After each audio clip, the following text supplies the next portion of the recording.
In 1990, only 3% of American men said they had zero close friends. By 2021, that number hit 15%, 5 times higher in one generation. And the thing is, you already know this is happening. You've watched it happen in your own phone. Scroll through your contacts right now. Count the names you haven't spoken to in over a year, 2 years, 5. Some of those people used to be your Saturday night, your road trip, your 3-hour phone call. Now they're just a name sitting in a list between a plumber and a dentist you stopped going to.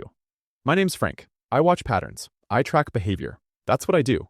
And after pulling apart hundreds of studies, surveys, and thousands of real conversations people are having right now, on Reddit, in therapy offices, in living rooms, the pattern I keep seeing is this.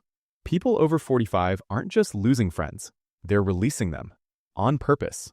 And most of them can't even tell you why. You think you know why. You think it's because you're busy, because people change, because that's just life. But that's the surface answer. The real machinery underneath is something most people never see until it's too late. And by too late, I mean sitting in a quiet house on a Tuesday afternoon, realizing the phone hasn't rung in 11 days, and not knowing who you'd even call if you picked it up. So that's what we're doing here. I'm going to show you exactly what's happening inside your head when you cut people off. The psychology, the biology, the real data, and why the thing that feels like wisdom might actually be the most dangerous habit you've built. Stanford psychologist Laura Carstensen has spent decades studying something she calls socio-emotional selectivity theory. Sounds like a mouthful, but the idea is dead simple. When you're young, time feels endless, infinite runway. So you collect people. You say yes to every party, every group chat, every, we should totally hang out. You're building a wide net because your brain thinks you've got forever to sort through it. But then, something shifts. Somewhere around your mid-40s, your 50s, your brain starts doing math you didn't ask it to do. It starts calculating how much time is left. Not in a morbid way, not sitting around thinking about death. It's quieter than that. It's a background process, like software running behind everything else. And when that background process kicks in, your priorities flip. You stop collecting people and start filtering them. You drop the guy who only talks about money at dinner. You stop returning calls from the friend who drains you every time. You let the group chat die. Carstensen proved this isn't just an age thing, it's a time horizon thing.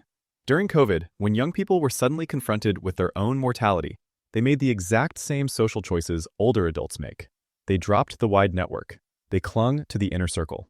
Same instinct. Same math.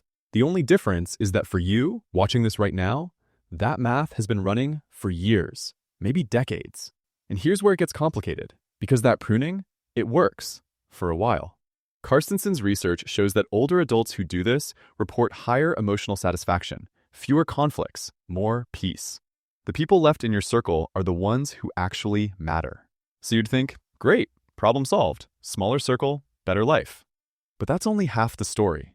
And the second half is where the trouble starts. In May 2021, the Survey Center on American Life published a national study of over 2,000 adults.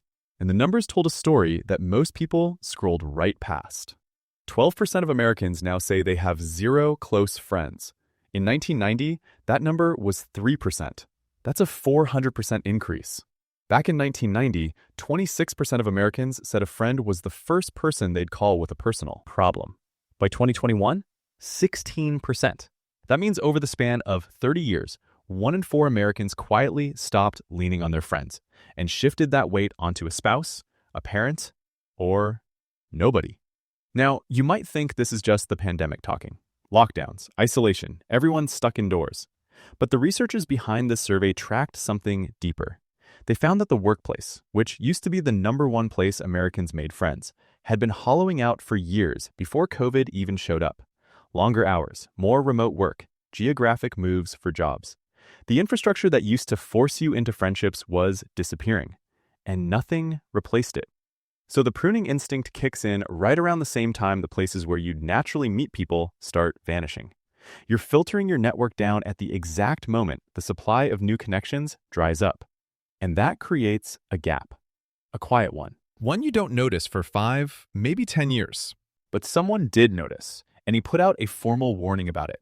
In 2023, United States Surgeon General Vivek Murthy did something unusual. He issued a formal public health advisory, not about a virus, not about opioids, about loneliness. He called it an epidemic, and he didn't use that word loosely. The advisory cited research from Julianne Holt-Lundstad at Brigham Young University. Her meta-analysis, pulling data from hundreds of thousands of people, found that chronic social disconnection carries a mortality risk equal to smoking up to 15 cigarettes a day. Not 10, 15. And it exceeds the risk of obesity. It exceeds the risk of not exercising.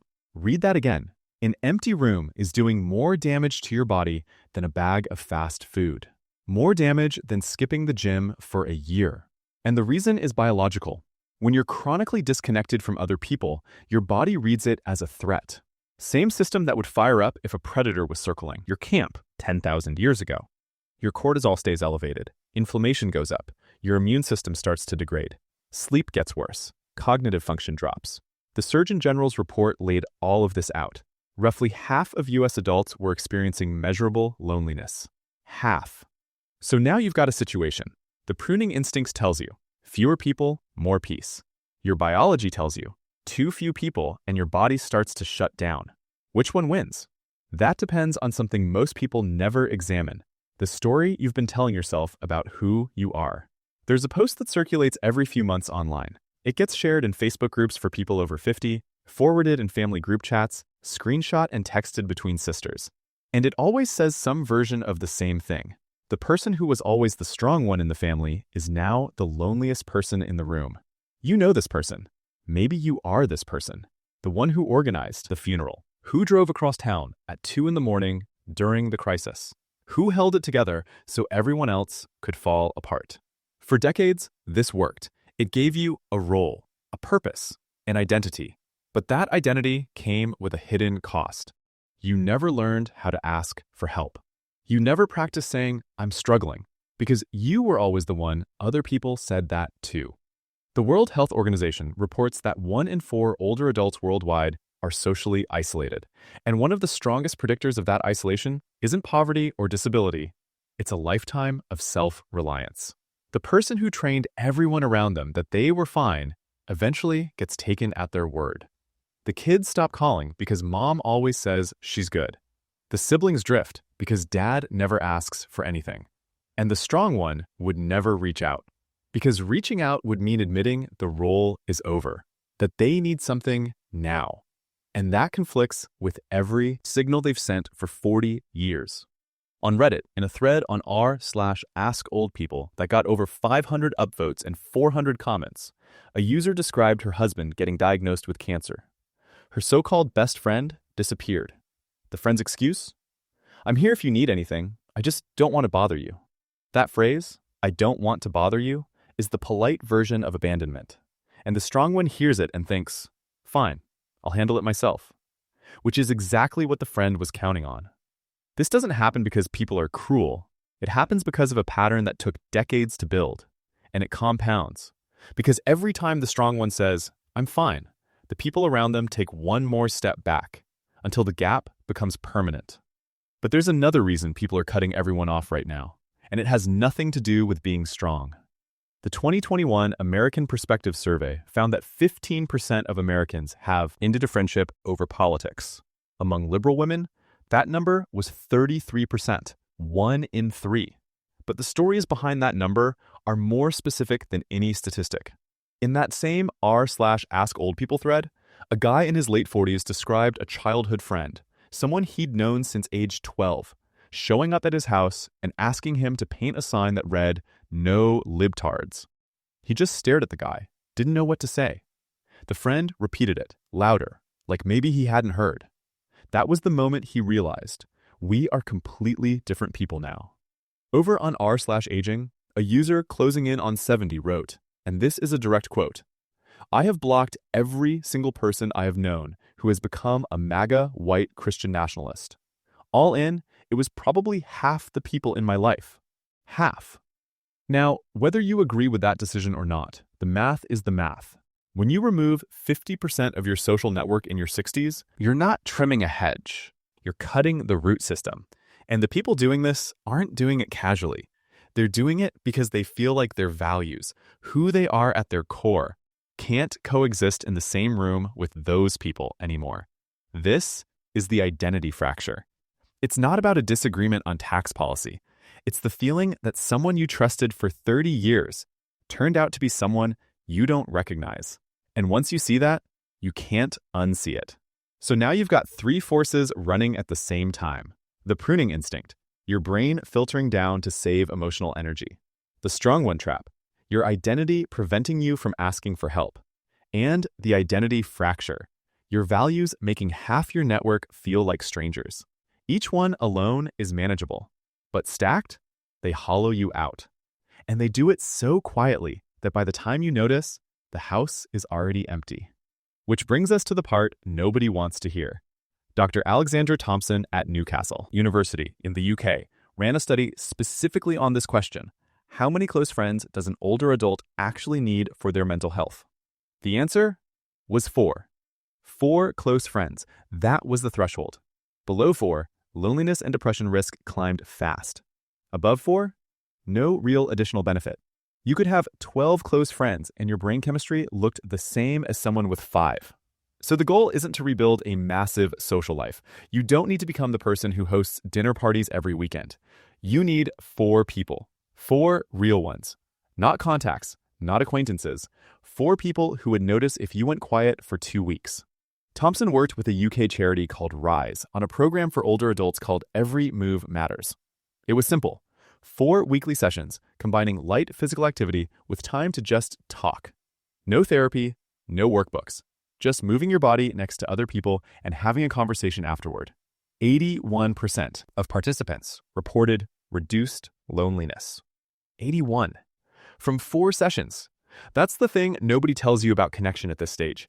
It doesn't require a massive overhaul. It requires consistency. It requires showing up somewhere with the same people on a regular basis.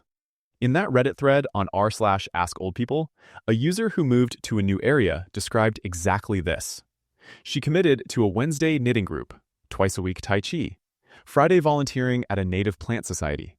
She described herself as an introvert faking extroversion, but she showed up over and over, and slowly the connections formed. Now, you might be thinking, that's fine for other people. I don't need that. I like being alone. And maybe you do. Carstensen's research supports the idea that a smaller, more deliberate circle can bring more satisfaction. But there's a line between choosing solitude and defaulting into isolation because you ran out of options and never noticed, and the way you tell the time difference. Ask yourself one question. If something went wrong tomorrow, not a small thing, a real thing, who would you call? And would they pick up? If that question makes your stomach tight, you're not on the right side of that line. There's a user on Reddit, screen name Dr. Who to You, who works in HVAC. Single dad, spent years fixing everyone's equipment for free on weekends because they called it hanging out. When he started charging for the work, most of them vanished. His daughter grew up and moved out. His mother got sick. Now his weekends are empty. He wrote, "Making plans to do anything is a shot in the dark, so I just don't bother." That sentence, "so I just don't bother," is how it ends for most people. Not with the fights, not with a dramatic falling out, with a quiet decision to stop trying, repeated so many times it becomes permanent. You pruned the tree because the branches were heavy. That made sense, but you kept pruning, and now you're staring at a trunk with nothing on it, wondering why the shade is gone. 4 people, that's the number. You don't need to rebuild everything you took apart. You need 4. Pick up the phone, call one of them, not because they asked you to, not because something's wrong. Call them because the most dangerous thing you can do at this stage of your life is convince yourself you don't need to. If you liked this video, I'd love it if you gave it a like. And if you want to see more videos like this, go ahead and subscribe. I'd love to have you here. And with that said, I think you'll enjoy watching this video next. I'll see you there.